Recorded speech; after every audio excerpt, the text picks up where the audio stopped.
အားလုံးပဲမင်္ဂလာပါကျွန်တော်တို့ Hazard ကစောမြတ်ပါကျွန်တော်တို့ဒီ episode 5 video လေးမှာတော့ Cedar Plus ရဲ့မှာကျွန်တော် DQ data structure အကြောင်းကိုသင်မှာဖြစ်ပါတယ်ကျွန်တော်တို့ဒီရှေ့ video မှာတော့ငါ Q အကြောင်းကိုသင်ခဲ့တယ်ပေါ့နော် Q data structure အကြောင်းကိုသင်ခဲ့တယ်ကျွန်တော်တို့ Q ဒီ first in first out data structure ဖြစ်တယ်ပေါ့နော်ကျွန်တော်တို့ဒီသင်ခန်းစာမှာကြတော့ကျွန်တော် DQ ဆိုတဲ့ကောင်ကိုသင်မှာဖြစ်ပါတယ်အဲ့တော့ကျွန်တော် DQ ကကြတော့ DQ ဆိုတာကျွန်တော်တို့ဗာလဲဆိုလို့ရှိရင် DQ ဒီကျွန်တော်တွေ့ရမှာဒီ long form ကကျွန်တော် double ended Q ဖြစ်ပါတယ် double END ended ကျွန်တော်တို့က Q ဖြစ်တယ်ပေါ့နော် Q ဖြစ်တယ်ပေါ့Q မှာတော့ကကျွန်တော်တို့ကသူ first in first out ပေါ့နော်အရင်ဝင်ခဲ့တဲ့ကောင်ကအရင်ထွက်သွားတယ်data တွေထည့်မယ်ဆိုလို့ရှိရင်လည်းသူဒီအနောက်ကနေပဲကျွန်တော်ထည့်လို့ရတယ်ကျွန်တော်ရှေ့ဆုံးကနေကြော်ပြီးတော့ထည့်လို့မရဘူးပေါ့နော်ဒါပေမဲ့ကျွန်တော် DQ data structure မှာကြတော့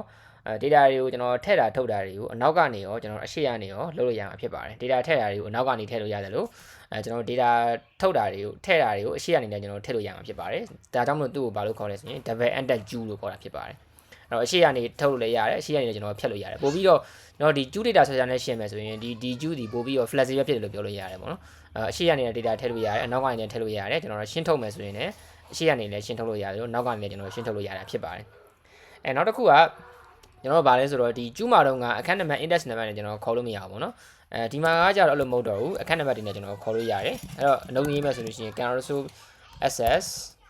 သုံးလို့ရတယ်ပေါ့နော်ဘာလို့သုံးလို့ရလဲဆိုလို့ရှိရင်ဒီ Q ထဲမှာရှိနေတဲ့ဒီ elements တွေကို by ကျွန်တော် index numbers သူထဲမှာပါတဲ့အခန်းနံပါတ်တွေ array တွေမှာခေါ်တယ်လို့မျိုးအခန်းနံပါတ်တွေနဲ့ကျွန်တော် .s ဆိုတဲ့ကျွန်တော် function တွေပြီးရင် down ခွန်းနဲ့အခန်းနံပါတ်ထည့်ရတဲ့ function တွေဒီလိုဟာတွေကျွန်တော်သုံးပြီးတော့သူထဲမှာရှိနေတဲ့ element တွေကိုလန့်ခေါ်လို့ရတာဖြစ်ပါတယ်အဲ့တော့ကျွန်တော် DQ ကိုသုံးမယ်ဆိုလို့ရှိရင်ကျွန်တော် #include DQ ဆိုတဲ့ကျွန်တော်တို့ကဒီ library ကိုထည့်ပေးရမှာဖြစ်ပါတယ် Cedar Plus မှာ library ပေါ့နော် DQ ဆိုတဲ့ဟာရှိပါတယ်ဒါကျွန်တော် Cedar Plus standard library ထဲမှာ Cedar Plus library ထဲမှာကျွန်တော် built-in ပါပြီးသားပေါ့နော် DQ ကိုကျွန်တော်သုံးမယ်အဲ့တော့ကျွန်တော်ဒီ Q တစ်ခုကိုကျွန်တော်စပြီးတော့စောက်အောင်ပေါ့နော် DQ တစ်ခုကိုကျွန်တော်စစောက်အောင်အဲ့တော့စောက်မယ်ဆိုတော့ကျွန်တော် DQ ဘာမျိုးစောက်ကိုကျွန်တော်စောက်မှာလဲဆိုလို့ရှိရင် string တွေကျွန်တော်စုထားမယ်ကျွန်တော် DQ တစ်ခုကိုကျွန်တော်စောက်မယ်အဲ့ဒါကိုကျွန်တော် name ဆိုပြီးနာမည်ပေးလိုက်မယ်ပေါ့နော်ဒါမှမဟုတ်ထားလဲရတယ်ပြီးလို့ရှိရင်ကျွန်တော်တို့တခါတည်းကျွန်တော်တို့ initial လုပ်တဲ့အချိန်မှာတခါတည်း element တွေတခါတည်းထည့်ရလို့လည်းရတယ်ပေါ့နော် initial element တွေထည့်ရလို့လည်းရတယ်ဥပမာဆိုတော့ကျွန်တော်တို့ကဒီထက်မှာကျွန်တော်ဇော်မြတ်နဲ့ကြော်ဆိုပြီးတော့ဒီလို2ယောက်ထည့်ခဲ့လို့လည်းဒါမှမဟုတ်ကျွန်တော်ဒီ data တွေကို initial မှာထည့်ရလို့လည်းရတယ်ပေါ့နော်ဒီလိုထည့်ခဲ့လို့လည်းရတယ်ပြီးတော့ကျွန်တော်ဒါကို looping back ပြီးတော့ထုတ်မယ်ဆိုလို့ရှိရင်ကျွန်တော် for each တို့ကိုသုံးပြီးတော့ပတ်လို့လည်းရတယ်ဥပမာဆိုတော့ကျွန်တော် string name in names ပေါ့နော်ဒီ name set မှာကျွန်တော်ရှိနေတဲ့ကောင်တွေကို looping back ပြီးတော့ကျွန်တော်ထုတ်မယ်အဲ့တော့ cout နဲ့ကျွန်တော် print ထုတ်ကြည့်မယ်cout နဲ့ထုတ်ကြည့်မယ်အဲ့တော့ဒီမှာ name // ကျွန်တော် n ပေါ့နော် enter ကတစ်ချက်ခေါက်လိုက်တယ်ဒါဆိုလို့ရှိရင်တော့ဘာထက်လာမလဲဆိုရင်စော်မြတ်နဲ့ကြော်ဆိုပြီးထွက်လာမှာဖြစ်ပါတယ်ဒါမှမဟုတ်ကျွန်တော်ပတ်လို့ရတယ်လို့ကျွန်တော်တို့ကဒီ for looping ကိုအခန်းတစ်ပတ်နဲ့ကျွန်တော်တို့ခေါ်လို့ရတယ် looping နဲ့လည်းကျွန်တော်တို့ပတ်လို့ရတယ်ပေါ့နော်for int I equal 0ကျွန်တော် I less than names တော့ကျွန်တော်တို့ size ပေါ့နော် names ထဲမှာကျွန်တော်တို့ size အရွယ်အစားဒီကျူးအရွယ်အစားတိုင်းသွားမယ် int plus နဲ့တိုးပြီးတော့ထုတ်မယ်အဲ့တော့ကျွန်တော် cout နဲ့ print ထုတ်ကြည့်မယ် names names တောင်ခွန်းနဲ့ကျွန်တော်တို့ access လုပ်မယ်0ခဏနံပါတ် I ပေါ့နော်ခဏနံပါတ် I ဖြစ်မယ်ပြီးလို့ရှိရင်အဲ့ဒါတစ်ချက်ခေါက်လိုက်တယ်ဒါကကျွန်တော်တို့ for each နဲ့တွားတာဒါကြတော့ကျွန်တော်တို့ for looping ကိုအခန်းနံပါတ်နဲ့ကျွန်တော်ခေါ်တာဖြစ်ပါတယ်ဒါဆိုလို့ရှိရင်sorry semi comma ကျန်ခဲ့တယ်ပေါ့နော်ဒါဆိုလို့ရှိရင်ကျွန်တော်တို့ဒီဘာထွက်လာမလဲဆိုရင်ဇော်မြတ်နဲ့ကြော်ဆိုပြီးတော့သူ့ထဲမှာရှိနေတဲ့ element ထွက်လာမှာဖြစ်ပါတယ်ဟုတ်ပြီဒါမှမဟုတ်ကျွန်တော်တို့အခန်းနံပါတ်နဲ့လည်းကျွန်တော်ခေါ်လို့ရတယ်ပေါ့နော်နောက်တစ်ခုကကြတော့ကျွန်တော် DQ ထဲကို data တွေကိုကျွန်တော်ထည့်တဲ့အခါမှာ data တွေကိုကျွန်တော်ပြန်ထုတ်ကြည့်တဲ့အခါမှာကျွန်တော် dot front နဲ့ကျွန်တော် dot back ဆိုတဲ့ကျွန်တော် function တစ်ခုကိုခေါ်ပြီးတော့လည်းကြည့်လို့ရတယ်ပေါ့နော်အဲ့တော့ကျွန်တော်ဒီမှာ cout နဲ့ကျွန်တော်ထုတ်ကြည့်မယ်name store ကျွန်တော်က frank ဆိုလို့ရှိရင်ဒီထိတ်ဆုံးကဒီကျူရဲ့မှာထိတ်ဆုံးမှာရှိနေတဲ့ဒီ element လေးထွက်လာမှာဖြစ်ပါတယ်အဲ့တော့ name store frank ဆိုပါထွက်လာမှာလဲဆိုရင် from ရဆိုပြီးထွက်လာမှာဖြစ်ပါတယ်ဒါကကျွန်တော်တို့ထိတ်ဆုံးအကောင်ကိုထုတ်ကြည့်ရနောက်ဆုံးအကောင်ကိုထုတ်ကြည့်မယ်ဆိုလို့ရှိရင်ကျွန်တော်တို့ cout နဲ့ကျွန်တော်ထုတ်ကြည့်မယ်ဒီကကြတော့ကျွန်တော်ဘာကိုသုံးလို့ရလဲဆိုလို့ရှိရင် name store ကျွန်တော်တို့ back ဆိုရဲကျွန်တော် function ကိုသုံးပြီးတော့ထုတ်လို့ရတယ်ပေါ့နော်အဲဆိုရင်ကြော်ဆိုပြီးထွက်လာတယ်ဟုတ်ပြီအခန်းနံပါတ်တွေကိုကျွန်တော်တို့ခေါ်တဲ့နေရာမှာကျွန်တော် .s ဆိုတဲ့ကျွန်တော် function ကိုသုံးပြီးတော့လည်းခေါ်လို့ရတယ်ပေါ့နော်ဒါဆိုရင်ကျွန်တော် cout ကိုထုတ်ကြည့်မယ် names အခန်းနံပါတ်0ကိုကျွန်တော်ထုတ်ကြည့်မယ်အခန်းနံပါတ်ကျွန်တော်1ကိုထုတ်ကြည့်မယ်ပေါ့နော်1ကိုထုတ်ရင်တော့ဘာထပ်မလဲကြော်ထွက်လာမယ်ပေါ့နော်0ကိုထုတ်လို့ရှိရင်ကျွန်တော်ဘာထွက်လာမလဲဆိုလို့ရှိရင်စော်မြတ်ဆိုပြီးထွက်လာမှာဖြစ်ပါတယ်အဲ့ဒါကိုကျွန်တော်တို့ဒီဘာလို့ခေါ်လို့ရတယ်လဲဆိုရင် .s ဆိုတဲ့ကျွန်တော် function ကိုသုံးပြီးတော့လည်းအခန်းနံပါတ်ကိုနှံ့သုံးလို့ရတယ် names တော့ကျွန်တော် add ပေါ့နော်အခန်းနံပါတ်0ကောင်ကိုကျွန်တော်ထုတ်မယ်ဒါဆိုရင်ဘာထွက်လာမလဲဆိုတော့စော်မြတ်ထွက်လာမယ် ခန်းနံပါတ်ကျွန်တော်တို့1အကောင်ကိုထုံမယ်ဒါဆိုပဲထပ်လာမယ်ဆိုရင်ကြော်ကြော်ဆိုပြီးထွက်လာမှာဖြစ်ပါတယ်ဟုတ်ပြီနောက်တစ်ခုကကျတော့ဘာလုပ်လို့ရလဲဆိုရင်ဒီကျူးထဲမှာရှိနေတဲ့ element တွေကိုကျွန်တော် modify လုပ်လို့ရတယ် modify လုပ်တယ်ဆိုတာပြင်လို့ရတယ်ပေါ့နော်ဥပမာကျွန်တော်တို့ကဆိုတော့ zombies ဆိုတဲ့နေရာမှာကျွန်တော်ဇော်ဇော်ဆိုပြီးတော့ကျွန်တော်နာမည်ပြင်မယ်ပေါ့နော်အဲ့ဒါဆိုလို့ရှိရင်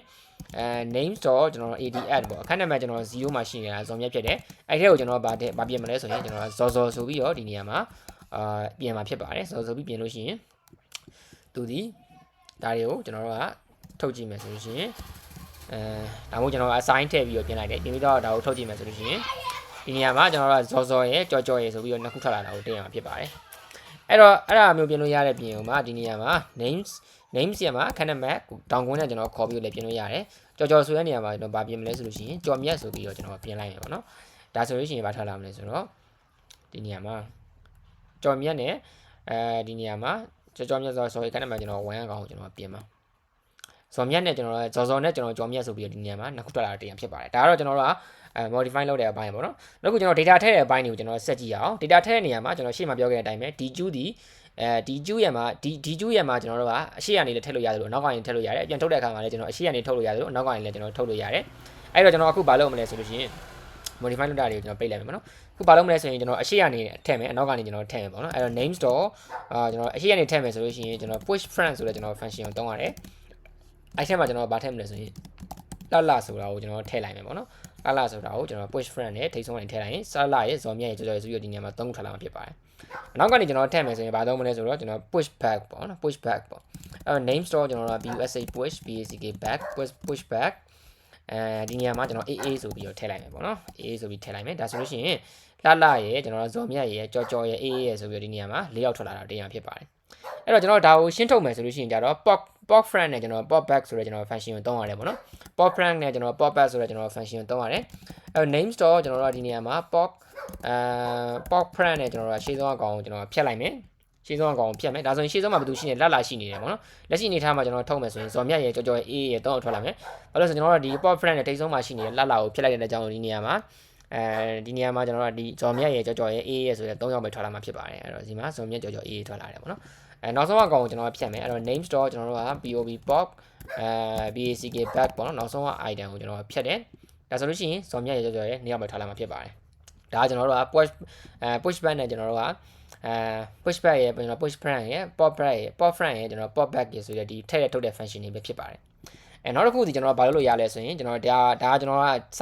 site ကိုတွက်တာတော့ကျွန်တော်ပြောပြသွားပြီပေါ့နော်အဲ့တော့အခုဘာလုပ်လဲဆိုရင်ဒီ name က name set မှာ element တွေရှိလားမရှိလားဆိုကျွန်တော် set တဲ့ function တစ်ခုရှိပါတယ်အဲ့ဒါတော့ဘာလဲဆိုရင်ထုံးစံတိုင်း .md ဆိုတဲ့ကျွန်တော် function ပဲဖြစ်ပါတယ်အဲ့ကျွန်တော်ဒီမှာ c out နဲ့ထုတ်ကြည့်မယ်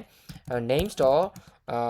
name store ကျွန်တော်တို့ကပေါ့နော် empty ပေါ့နော် name store empty ဆိုတဲ့ကောင်လေးကျွန်တော်ရှိမယ်ပေါ့နော် empty ကဒီနေရာမှာ1ဆိုတဲ့ကျွန်တော်ထူးပြန်မယ်ဘယ်ချိန်နေမှာလဲဆိုလို့ရှိရင်ဒီ queue ကဒီqueue ဒီ queue ကကျွန်တော် is empty ဖြစ်နေတဲ့အနေထားမှာဆိုရင်ဒီ .md ဆိုတဲ့ function ကြီး true ပြန်မယ်ဒီကောင်ကကျွန်တော် false ပြန်မယ်ဘယ်ချိန်နေမှာပြန်မလဲဆိုလို့ရှိရင်ဒီ queue ကကျွန်တော်တို့ကဒီ queue ထဲမှာ empty ဖြစ်မနေဘူး element တစ်ခုကိုကျွန်တော်ရှိနေတဲ့အခြေအနေမှာဆိုလို့ရှိရင်ဒီကောင်ကြီးfalse ပြန်မှာဖြစ်ပါတယ်အဲ့တော့ဒါလေးကိုကျွန်တော် run လိုက်မယ်ဆိုရင်ဒီနေရာမှာ0ထပ်မှာဖြစ်ပါတယ်ဘာလို့လဲဆိုရင်ဒီနေရာမှာဇော်နဲ့ဇော်မြတ်နဲ့ကျွန်တော်ကြော်ဆိုတဲ့ element နှစ်ခုရှိနေတဲ့အတွက်ကြောင့်မလို့ဒီနေရာမှာ0.md ခေါ်ရတဲ့အချိန်မှာ0ထွက်နေတာဖြစ်ပါတယ်အဲ့နှစ်ခုကိုကျွန်တော်ကဖြတ်မယ်ပေါ့နော်အဲ့ name store ကျွန်တော်တို့က pop friend နဲ့ကျွန်တော်တို့ကဖြတ်လိုက်တယ်ပြီးရင်ကျွန်တော် name store ကျွန်တော်တို့က pop back နဲ့ကျွန်တော်နောက်ဆုံးက item ဖြတ်မယ် name store pop friend ဒါကကျွန်တော်ဘာလို့ဖြတ်လာလဲဆိုလို့ရှိရင်ဇော်မြတ်ကိုကျွန်တော်တို့ကဖြတ်တာဇော်မြတ်ကိုကျွန်တော်တို့ဖြတ်လိုက်တာ name store ကျွန်တော်တို့က pop back ကကျွန်တော်ဘာလို့လဲဆိုလို့ရှိရင်ကြော်ဆိုတဲ့တယောက်ကိုကျွန်တော်တို့ဒီ queue လေးကနေပြီးတော့ဖယ်လိုက်တာဒါဆိုရင်ဒီ queue ထဲမှာဘာရှိလဲဆိုရင်ဘာမှမရှိတော့ဘူးဘာမှမရှိတော့ဘာထွက်လာမလဲဆိုရင်ဘာမှမထွက်ဘူးပေါ့နော်ဒီကောင်က .md ရပါပြန်မလဲဆိုလို့ရှိရင်ဒီကောင်က true ဆိုပြီးတော့1ပြန်လိမ့်မယ်အဲ့တော့ဒါကို run ကြည့်မယ်ဆိုရင်ဇော်မြတ်နဲ့ကြော်မရှိတော့ဘဲနဲ့ဒီနေရာမှာ1ဆိုပြီးတော့ထွက်လာတာကိုတင်ရမှာဖြစ်ပါတယ်ဒါကတော့ကျွန်တော်တို့ဒီ Cedar Plus မှာ DU detail ဆိုတဲ့ခြားအလုပ်လုပ်ဝင်ဖြစ်ပါတယ်အားလုံးပဲကျေးဇူးတင်ပါတယ်ကျွန်တော်တို့ share episode မှာဆက်တွေ့ရမယ်